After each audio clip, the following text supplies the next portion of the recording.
Thomas, you can save your friends. Or you can save us all.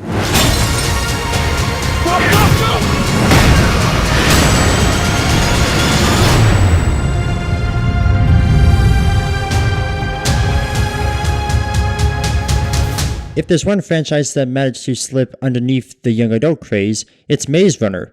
None of the movies were box office hits, but for some reason, they still kept making them. The movies never really had a big budget, so it never really had to make a whole lot of money to be considered profitable.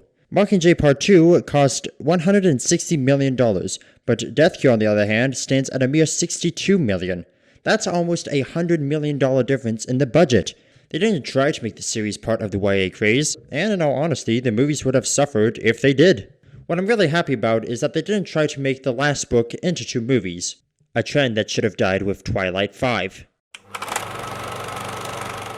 When it comes to making the last movie of a trilogy, you gotta make sure you tie up all loose ends. You got character arcs and plot lines to fill out, and you gotta make sure that it ends on a note that will make it unforgettable. That will make not only the movie, but the entire trilogy memorable for years to come. If Death Cure stands out in any way, shape, or form, it does not succumb to any of the cliches or tropes that come with young adult adaptations. However, it also stands out as being the most bland conclusion to a trilogy ever. In most YA dystopian novels, the end goal of the heroes is to topple the government and start a brand new utopia. In this movie's case, they just want to get away and start humanity all over again. For those of you who don't know, in this dystopia, a plague has wiped out most of Earth and is still currently going on. The so-called bad guys are a corporation known as Wicked, and besides having the most obvious villain name ever, their motives aren't exactly evil. They're questionable at worst. They live in these walled-off cities where people can enjoy day-to-day life, while other people are suffering outside the city walls. The only reason they walled the city off is because they don't have enough resources for everybody, and they're trying to find a cure for the disease that has swept the planet. And that was the purpose of the maze in the first place, to see which kids would be qualified enough to go into further testing. Now that does require human experimentation, but at this point, safety procedures are pretty much gone. The planet is decimated, humanity is on the brink of extinction, and while, yeah, it does seem kind of cruel to make these kids go through this horrible tragedy, I could see why they would want to put these kids through this trial. For them, it's a necessary evil, a means to an end. Outside the wall, you have these group of people who are like, revolution! We gotta tear down the government! We gotta start all over! Our heroes never really get involved in them. They go to them for help to get inside the city, but other than that, the whole overthrow the government plotline takes a back seat in comparison to other YA adaptations. The movie does lean into those YA tropes from time to time, but they could have done worse. They could have given us every cliche in the book while also shoving in a preachy message. Excuse me.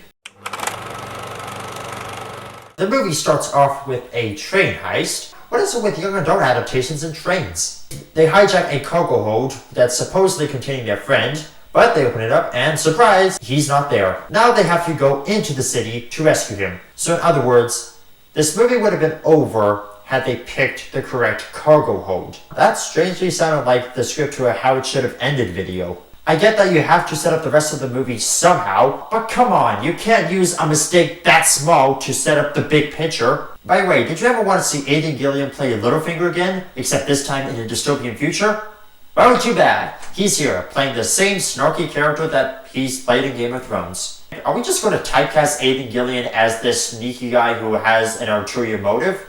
Because if so, then his career is not going to last for very long. And some of the way they delivered the lines in this movie felt a little bit off. Like, did none of them turn to the director and say, could we just get that one more take? You know, I just want to make sure I got the line right. I can't really blame them. I mean, they probably wanted out of the franchise as quickly as possible. And the zombies, or Tranks as they're called, are some of the most generic background enemies ever put in a young adult adaptation.